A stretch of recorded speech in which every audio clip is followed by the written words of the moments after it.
Hello and welcome to your motorhome for 3 persons. I'm gonna do a walkthrough of the car and how to use it, and I hope that it helps you during your travels here in Iceland. First of all, here in the front, in the driver's cabin, there is one change from driving a normal car. You have the handbrake on the left side, not the right side. And in Iceland, lights are mandatory, so if you're driving, the lights need to be turned on. And they are simply turned on with a flick of this switch over here. Now they're on. And now they're off. Everything else is normal. The car takes diesel, and you simply open it up with your finger, and then you put the small key in the fuel cap to open it and fill it up. You have to bring it back full. Here is the plug for the cable, and we do recommend that you always, when you're staying somewhere overnight, that you plug it in with the cable, just to keep the battery up, and also because inside the motorhome you have these normal EU plugs to charge your phone and camera and whatnot, and they only work when the car is connected with the cable to the campsite. If the car is not connected through this cable, the plugs don't work. And here is the refill cap for the fresh water. It has 96 liters of water. You get it delivered full, and you can always refill it on the campsites and on some of the gas stations in Iceland. In here is the gas storage, and if you lift up this black knob here, then you can pull this shelf out, and like you see, the propane gas tank connects to the car through this pipe over here.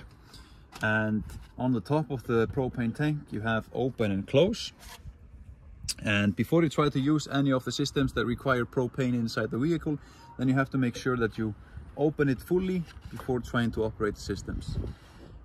Also, let's say you're traveling Iceland and you need to change the bottle, then what you do is you close it fully, so turn it right fully, and you disconnect the pipe with this screw top over here. Then you take the empty gas tank inside the gas stations, tell them that you need a new one.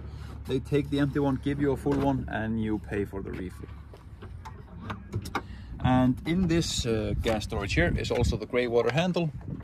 It's this guy here. Simply pull it towards you to open it and push it in to close it. And this can only be done on the designated area on the campsites.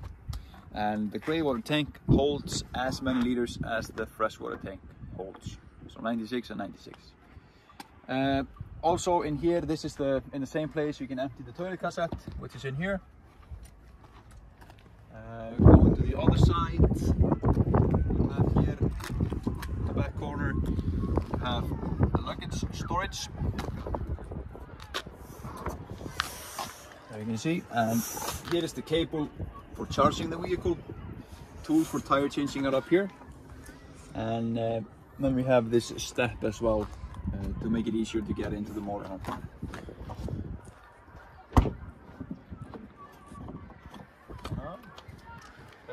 Here, this is just a filter for the heating.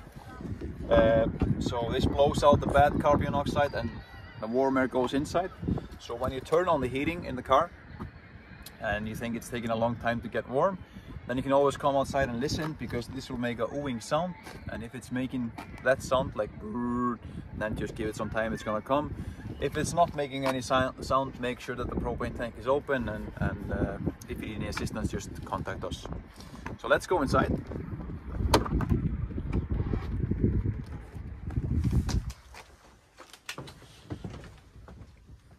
So first of all, when you come inside, you have this control panel here above the door. And this is for all the electricity inside the motorhome. So to control the lights and everything. So if I press this knob here, this also functions as a turning knob and also an OK button.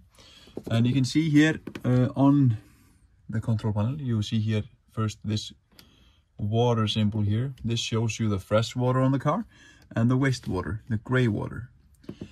Next to that is the battery number 1 and status on that, and battery number 2, status on that. This one here is for the gas, so when you try to use the heater, you have to turn it on like this. And you see that it goes green on, and if I go back, it still shows green over here. Then you just have here radio and lights, and you can turn them all on from here. And then you also have buttons around the car to turn them on like you have at your home. So let's turn them all on, and you can see they all go green. So next up you have here the stove for cooking. And before you try to operate this at all, then you have to make sure that the propane tank is open fully. And then you just use this like any other barbecue in your home. You press it down till you hear the rustle, and then you can ignite it with a flash, or you can use a lighter to ignite it. Over here you have the refrigerator, and the refrigerator can be made cold on 3 sources. Now it's on off, and if I take it once to the right, I'm using the cable to make it cold. And for that to work, I need to have it plugged in with a cable on the outside, of course. Next to that is this battery symbol. And if I want to use the battery to make it cold, I can only do that when the engine is running. On the bottom over here, this is the propane. And if you choose to use the propane, then you need to take this one here to the maximum level, hold it in, and use the flash to ignite. And when you do this, you will see the line here will start to rise from white to green. And when it's green, it's good. You can stop igniting it. Here is a bed for 2 persons. And up here is also a bed for 2 persons. You simply push this button here inside, and then you pull the bed down. Easy peasy. Here in the back, you have the toilet. And the toilet works like a normal toilet. The only difference is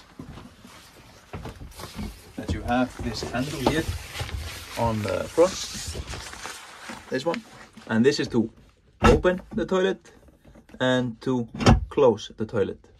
So before you go to the toilet and do what you want to do, you have to make sure that you open it, and when you're done, you close it. And the button for flushing the toilet is on the top here, the blue one. And as you see, I'm standing in the shower.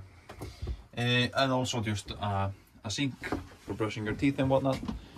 And that's it. Here is the main control for the heating. And if I go this way. So, right now it's showing an error message because I don't have the propane tank open. I'm gonna turn this off all the way. I hold the black button in until it turns off. And I'm gonna show you from the top. So I hold it in to turn it on. And so everything is off now. You see that it's blinking on the car symbol. That means I'm there. And if I scroll it, I can go over to the water, or I can go over to the fan speed. So I click this one, and I can choose the climate inside the vehicle. Let's say I want 24 degrees, and I confirm it by clicking the button. After confirming it, it shows me a symbol over here and a symbol over here. This means the car is heating up using the propane. Next to that is the water, and I can have off, eco, hot, or boost. I confirm, and you can see that symbol comes on the top over here, showing me that it's working. Next to that is the fan speed, and if I go in there, I can choose eco, high, and also sometimes it has the boost option, but I confirm it, and the symbol comes on the top here. Easy as you like. We do recommend that you always use this control box to control the heat, and just make sure that you turn on the propane on the control panel.